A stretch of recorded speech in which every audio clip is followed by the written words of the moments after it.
Hi, it's George Morning and George Nordhaus with Monday Morning. How's that for a start?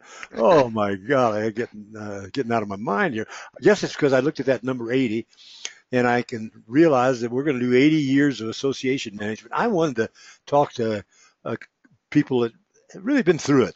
And the two guys that I know best, I think personally, because we worked together over the years on a lot of different things, are Dick Poppa and Dave VanDelinder. And of course, Dick is still active as the president and CEO of the New York Big I. And David VanDelinder was the executive director of the Texas Association for many, many years. And I talked to them and I said, guys, let's do this. Let's look back at what happened, and then let's look forward about some of the things that you see now and that you feel that are different. And they said, great. So we've been talking a lot over the last month or so, and it's just fascinating. Uh, Dick has been around for, I think, 31 years. The reason we made it 80 years, I think Dick was 31, Dave was 39, and I was 10, way, way, way back running the Big Eye of Indiana and Tennessee. And that's how we came up with the 80. Said, let's put all that together and see what we could talk about. But you probably have seen Dick around a lot. He was also the head of the vice president of the Indiana Association, as I was many times before him, quite a number of them.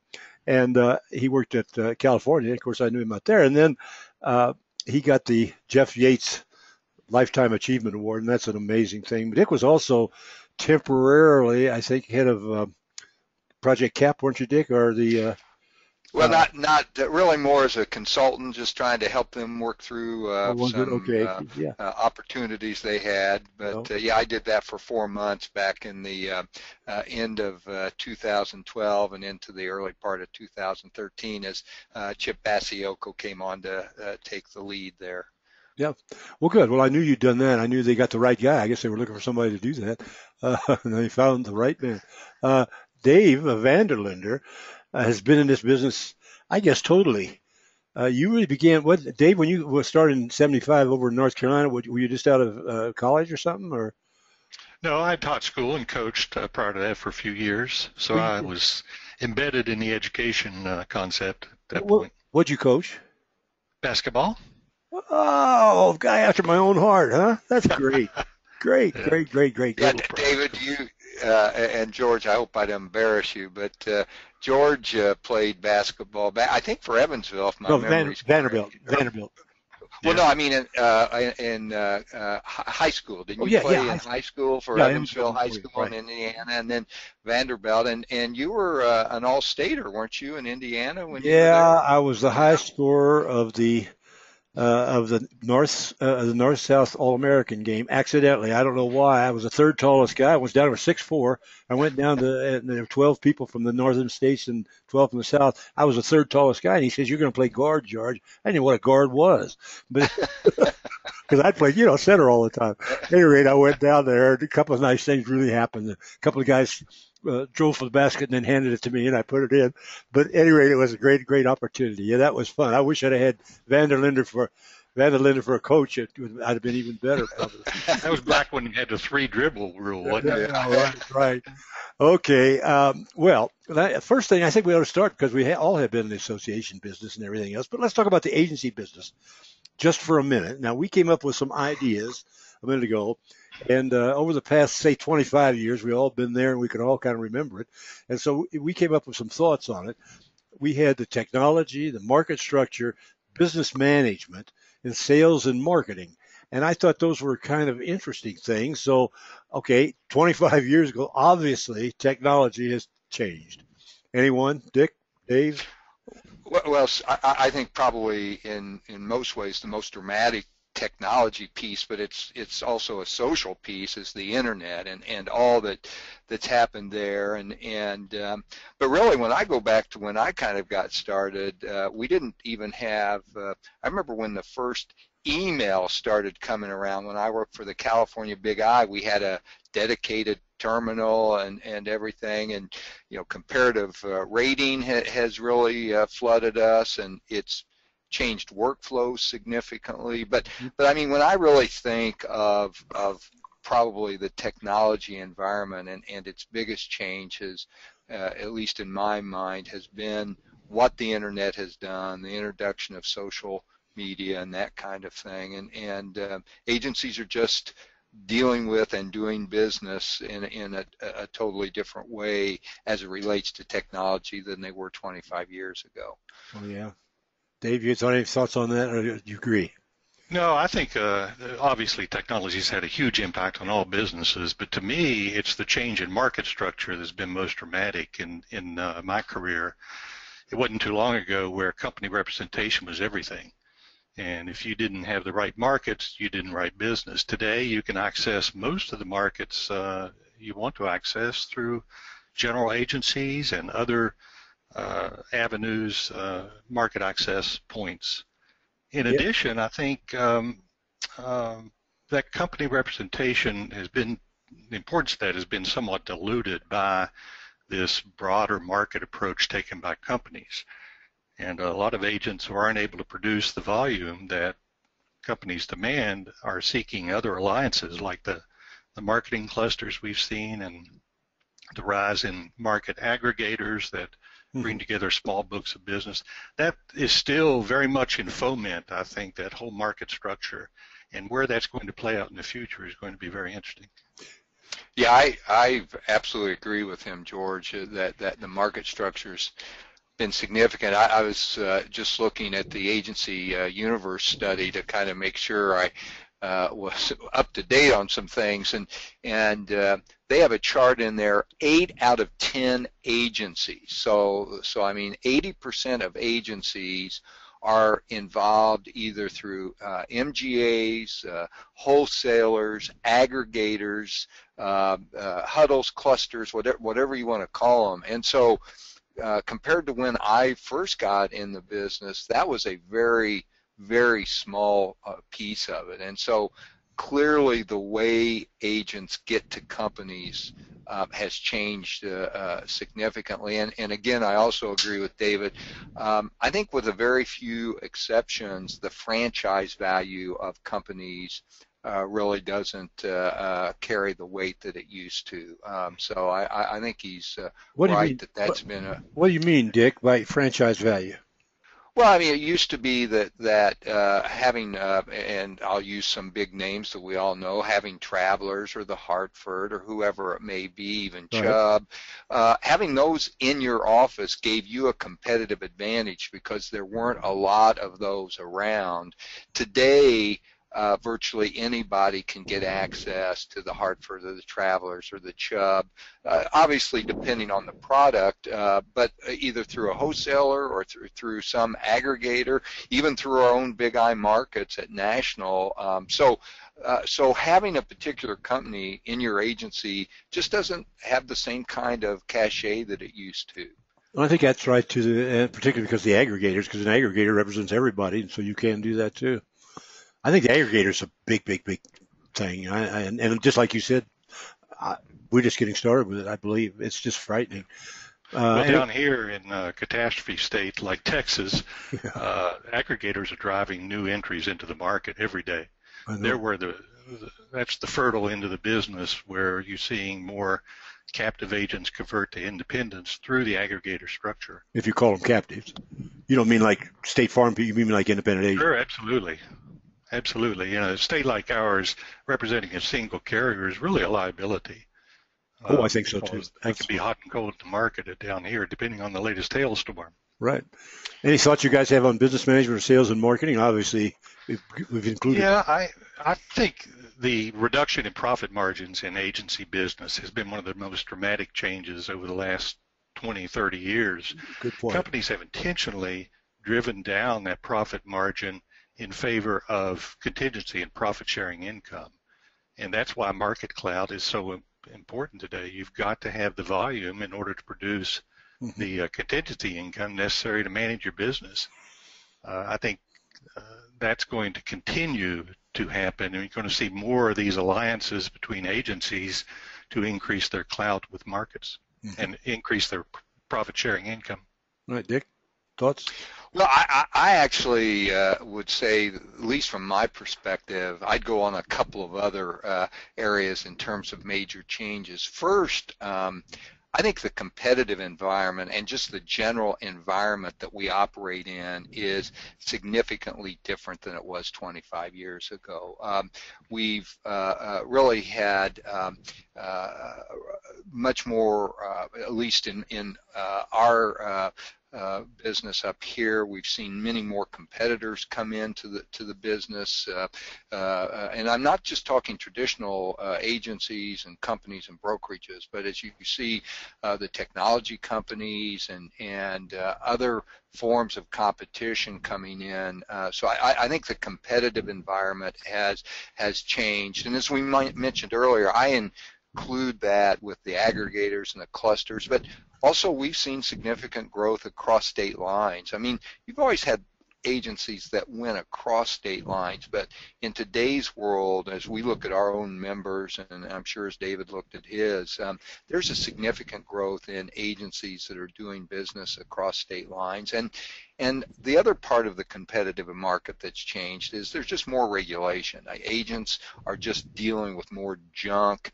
As we were chatting coming onto this call, talking about the regulations relative to marketing with opt-out and opt-in and stuff. So I think the competitive environment that agencies are living in today is significantly different than it was 25 years ago. And then the other two things, and I'll end with what I think is the biggest, but the other two things I see in major changes is in underlying exposures. I mean, we didn't know what cyber liability, and for the most part, we didn't know what DPLI was 25 years ago. The coastal and wind exposures have changed so much, and even with terrorism and work comp, it's changed. So I think agents have to be much more on their game, basically, relative to the underlying exposures. And then in some ways, maybe even more than the internet, but maybe the internet's been the vehicle for this, but is the just change in consumer buying habits and researching habits. They, again, when I go back 25 years ago, really the place a consumer turned for insurance information was their agent or broker. Today, they are turning to many more places first. Now, they still generally come back to agents and brokers, but consumer buying habits have significantly changed over the last 25 years. I would say their access to information has changed, Dick. There's the basic equation of insurance, especially in property and casualty insurance, is one of trust, though, and that hasn't changed. And it's the challenge of the independent agent today to separate himself or herself from the rest of the crowd with this trust factor. But we can get into that. I think one of the biggest changes in business management, George, has been the change in personnel, the need to acquire and develop new people on a regular basis, not just when you need to grow, but just to maintain current staff, because younger people grow up and leave a business, and they'll do that several times in their career, which means agencies really have to be experts at acquiring people and training them, developing and very good point. Meaningful employees. Did you finish your last one there, Dick, or are you? Yeah. For me, it is and I don't disagree with David in terms of maybe narrowing the consumer thing, but buying habits have changed. I mean, consumers now are just comfortable, and I'm talking across the board. I'm not talking just insurance. Consumers now are very comfortable just getting online and buying stuff, and that does spill over into insurance. I absolutely agree with his comment about the idea of the thing that can set us apart, and in many cases does set us apart, is the trust and the counseling and so forth. But consumers are they're just freer about buying something unseen, and untested on the web. And so while I think we still have and we'll get into this more, I'm sure, as we get into further discussion, but I do think consumer both researching habits and buying habits have changed significantly in the last 25 years. Well, the only thing it's interesting, though. Excuse me. No, go ahead, Dave. I just finish up. It's interesting to me that a lot of these online quote companies often talk about the hits on their site, but rarely do you see them disclose information about purchasing. I know Geico and some of these companies have got the low-hanging fruit, but if I'm going to sit on the internet and push a button and spend $3,500 on auto insurance, dang if I don't want to see a face or a name or someone I can call if there's a problem with that. Well, that was. And I think most consumers feel that way today. Oh, I think so too. And I was going to end this particular point here by just saying that the thing that concerns me. We're talking about 25 years, so that'd be 1990 when we all started looking at it. The thing that has concerned me much over the last is sales and marketing. That's my bag anyway. And so what concerns me is the slowness of some agencies to understand that it ain't the same world as it used to be. And we're all saying the same thing. So let's move on to the associations, because you both ran, all three of us ran associations, but mine was in Never Never Land and nothing like it is today. What do you think's happened? What if you had to say the few things in your association, what do you think would be the major changes? Well, you first of all, we all kind of agree on member communications, I'm sure. That's what. How did your communications change over this time? Either of you. Well, George, I remember when I first went to the Indiana Association. This was in this would have been in late 1985 as the exec there. Mm-hmm. One of my first big decisions was, should we shell out money to buy a fax machine? and so I still remember agonizing over that. And so I remember standing there watching it work and just fascinated. but yeah, I absolutely, communications with the web. We virtually in New York, and I think this is true of most of my colleagues around the country, we virtually don't do snail mail anymore. We do in certain cases and for certain things, but almost everything we do is electronic now. We do interestingly find, and that's why I mentioned the thing about the fax machine. We find that there is a certain number of our members who really still pay attention to faxes, even though they're mostly all delivered through their, email and computer systems. But so we'll still do some faxing. But the other thing with communications, and in some ways for me this is the most dramatic change, is just the amount of white noise that's out there. I mean, getting someone's attention in any way today through communications is an incredibly difficult Tell task. me about it. It's my life and it's tough. Yeah, Dave, what about you guys? You're communicating differently with your associations now, people? Oh, absolutely. We've followed Dick's model right down the line. And of course, the next iteration of this is to build an online community of members. Members are abandoning, in some ways, the traditional approach of gathering at an expensive location once or twice a year to see each other. We need to build a sense of belonging to a community online, and that's the next big challenge. Do you guys still have, when I was running, and local associations were so strong, do you still have a lot of local associations meeting or not? We do, although they've declined. We used to have 23 or 4. Now we're down to about 17. Mm-hmm. But, it's a struggle for locals. Which gets to the third issue. Yeah, go ahead. Well, and we have a similar issue here. We have about the same number of locals on our books that David mentioned, but in terms of regularly meeting active locals, we're under 10 in New York. Now, some of them are still very active and strong, but David, I think, is dead on that we've seen certainly a decline in the engagement in locals, and I also think David's right from my experience relative to, or at least consistent with New York, that we actually did away with our annual convention probably about 19 years ago. We just were not getting members there, and so I have seen significant changes in terms of communications. And the other thing I would just say, in this area of major change. And I'm sorry it's not your next bullet of technology, but the other thing that has changed significantly here, and David made the segue to it, is member expectations have changed significantly in the last 25 years. There certainly have a different expectation in terms of the quickness of responding to them.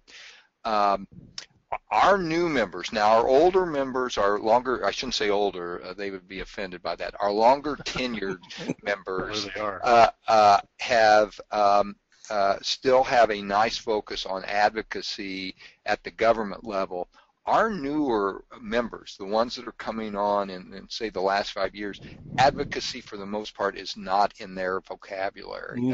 They're very much interested in products and services, but advocacy. So I've seen that shift. And then the other thing that we've seen in New York, and I've had colleagues express similar opinions, is once you become a significant market vendor to your members, in other words, once you start providing market access as one of the things you do, they start treating you more as a vendor and less as an association. And now there is still some loyalty there, but you know, you've now got to perform at the level of you're beating the competition that you're going up against. So those have certainly been some of the changes I've seen. Right. Good.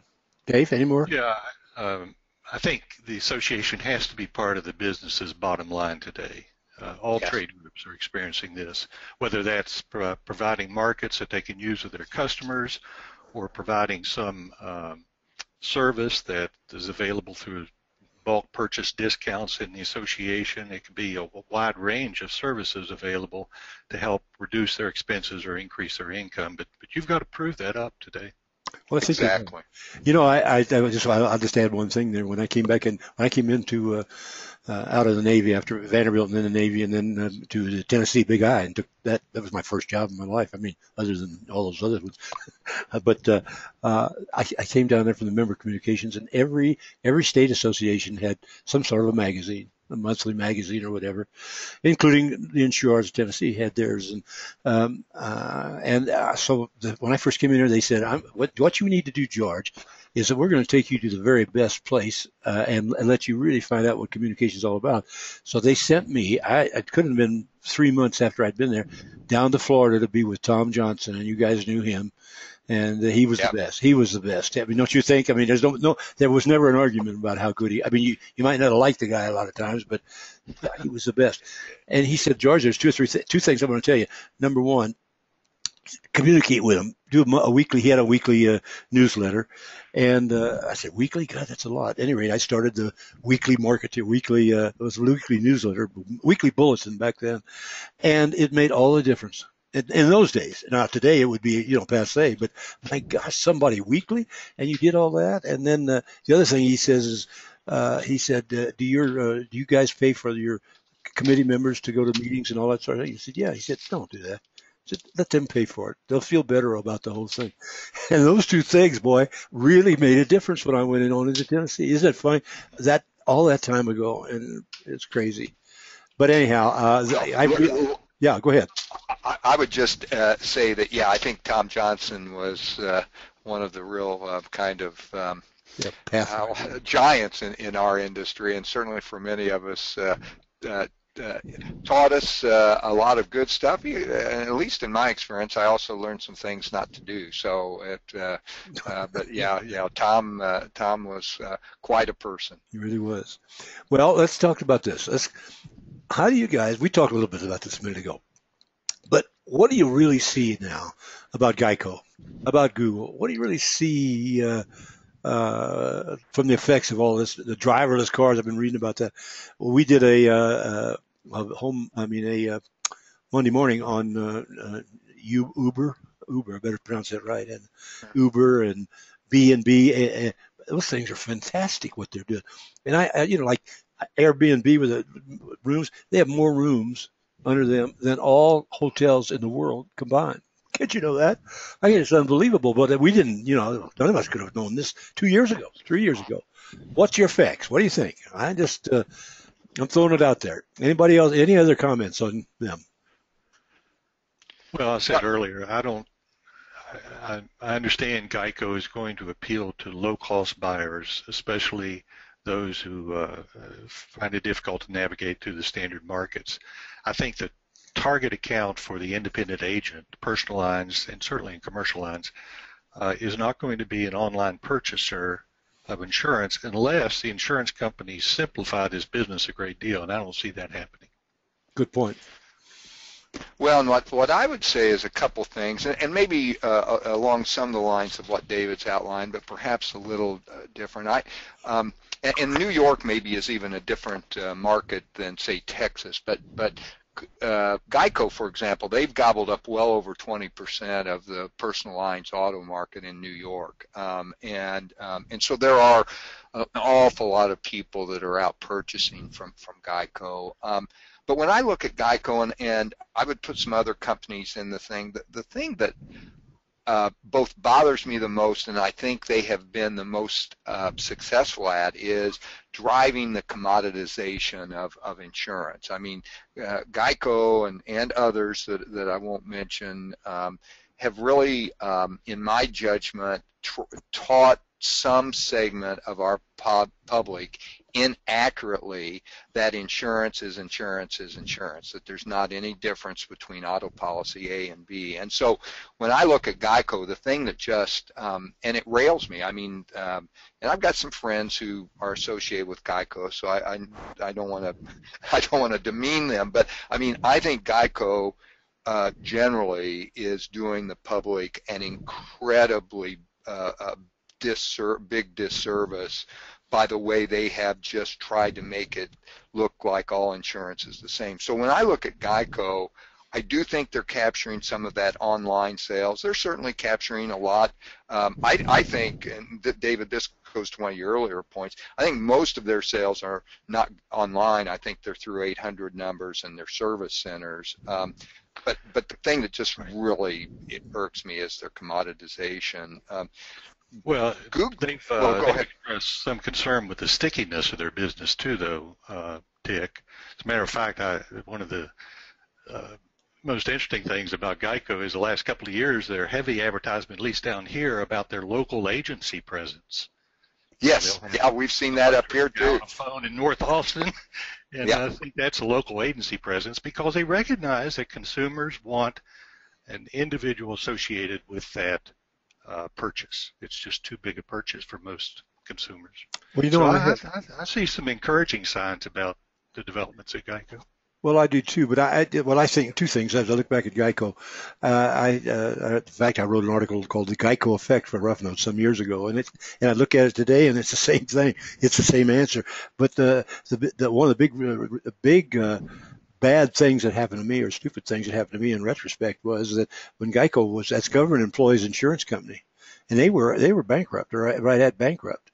And some guy, I don't think I've ever heard of him name. What is his name out there? Buffett? Oh, Buffett. Buffett grabbed him, and you could have bought stock in that thing for a nickel.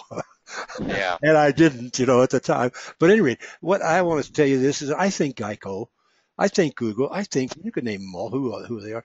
I think they've done us a wonderful service in the long run, because what they've done is forced us to realize that we've got to be with it. We got to be productive. We have to understand what sales is all about. But more importantly, what they taught us.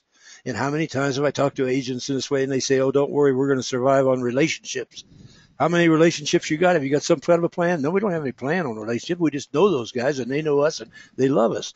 And I think what they've forced us to do now is to realize that we've got to formalize our relationship situation on retentions and renewals and cross-sell. We can't have it, and we've got to understand the value of retention. We never really understood that before. Now we do.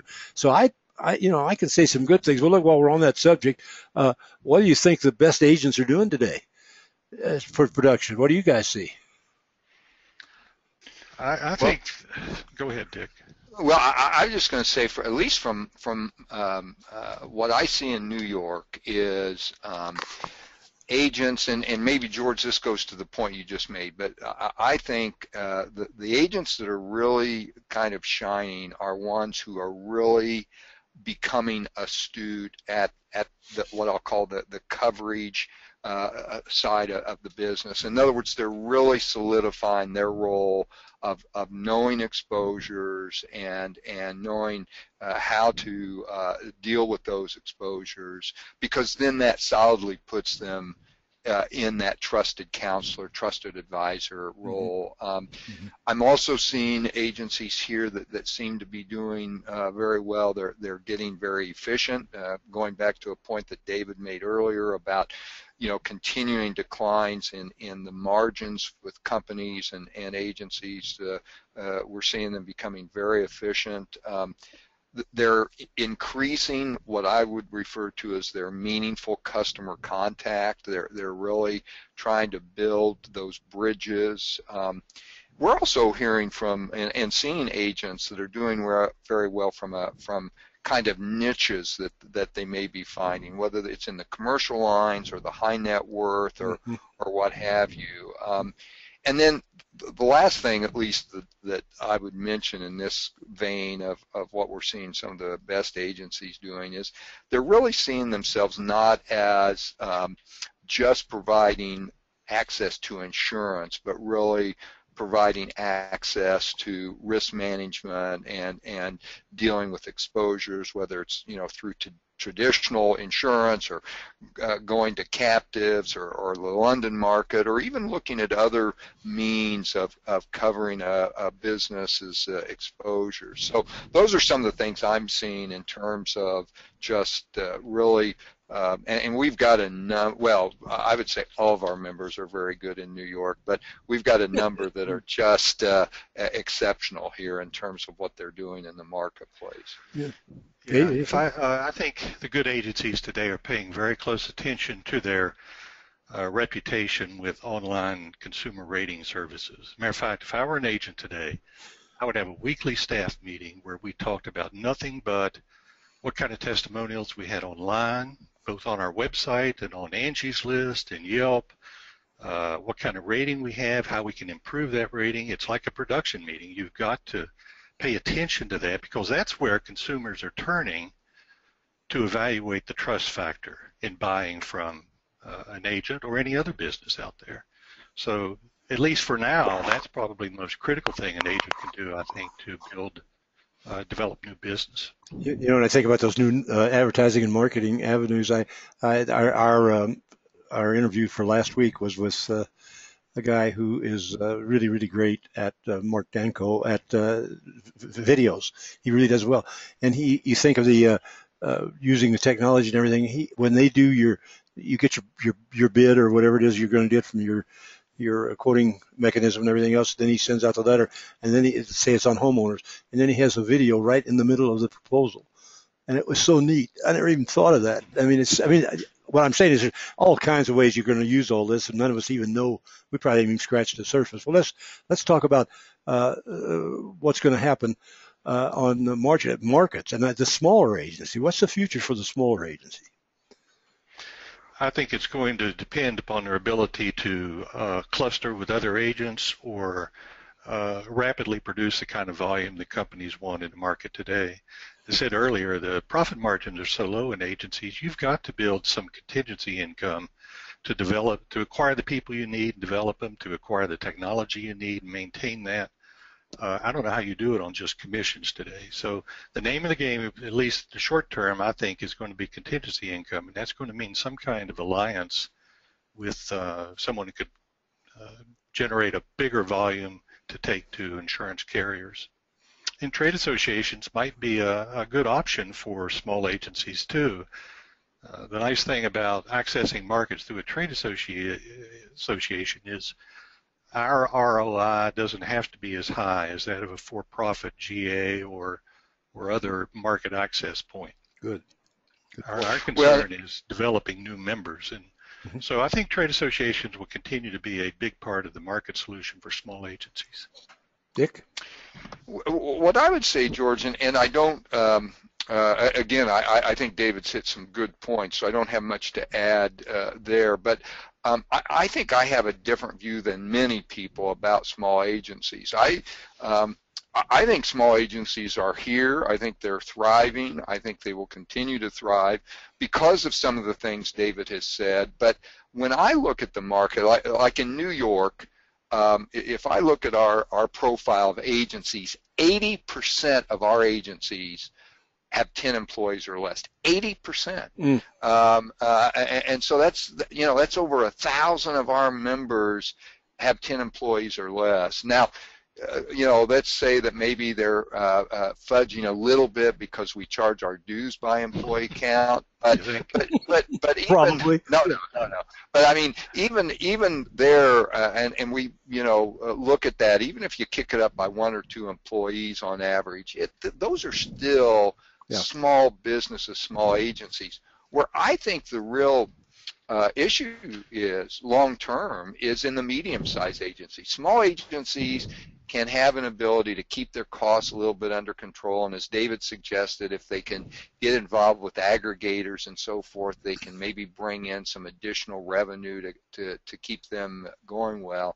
I think it's the middle-sized agencies that have more expense and yet still don't have maybe the scale to compete with the big guys. And what we're seeing in New York, we are not seeing small agencies being merged and bought up, particularly by a lot of the private equity money and coming in and stuff. It's the medium size and even medium to larger size agencies that are going. So I see over time what I view as a barbell effect, where you're going to have a lot on both ends, but not a lot in the middle when it comes to agency size, and so that's what we're seeing, and I just think that there's a great future because as agencies grow and are acquired, there are always really entrepreneurial producers in those agencies that think, hey, I can do it better on my own, and you see that migration. The other thing we see, and David mentioned it earlier,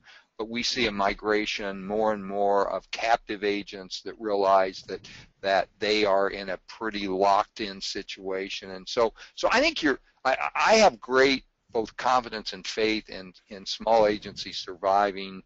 But I think it's the middle size agencies that are going to be gobbled up and are going different directions. Sure, and I think that's happening in all businesses. You're seeing a thinning of the middle-sized businesses. I'll throw something at you. I think the dispersion of market access that we talked about earlier is one of the things that allows smaller agencies to remain in business at this point. Yes, yeah. Dave and Dick, I have something that I meant to mention a minute ago when we were talking about the associations and aggregators and all that sort of thing.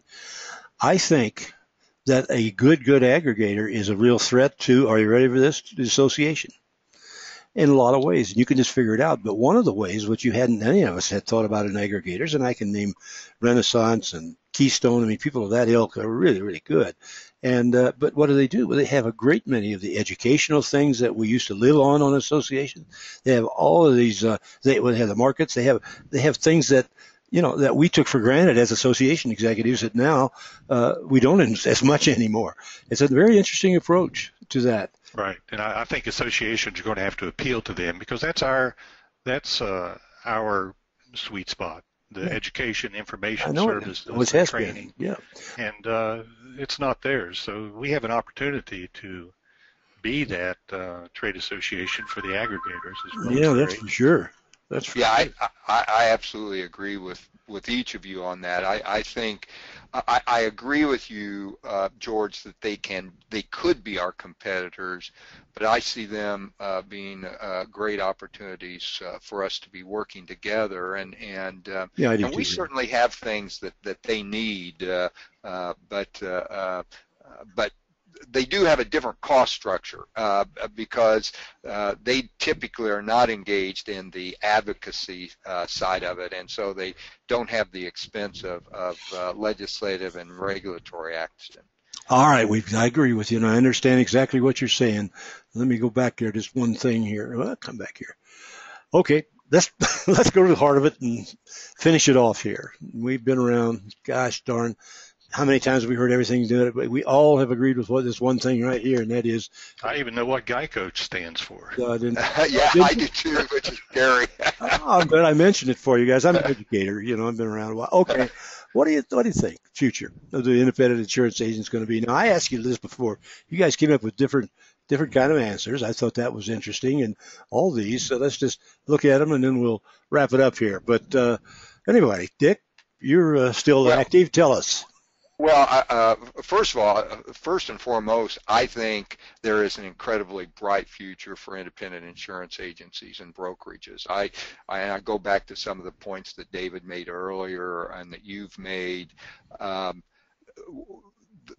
consumer needs and wants, and research shows this. They want somebody to help them. And so I think there's always going to be a great role and opportunity for independent insurance agents and brokerages. They need to evolve and meet the times, and many of them are doing that. But I think the future is very bright. I do think that, as is mentioned on your slide, I think they have to change things in their agency. They've got to be willing to be available 24/7, as you've mentioned here. They've got to, as David mentioned earlier, be active in making sure that they're managing their reputation, and they've got to keep their markets in the right place. But I think there's a great future, and I'll say something that I know a lot of people will just think I'm crazy, but I really think in some ways, over time, it's the insurance companies that really need to be concerned about their future, because they don't have that customer touch.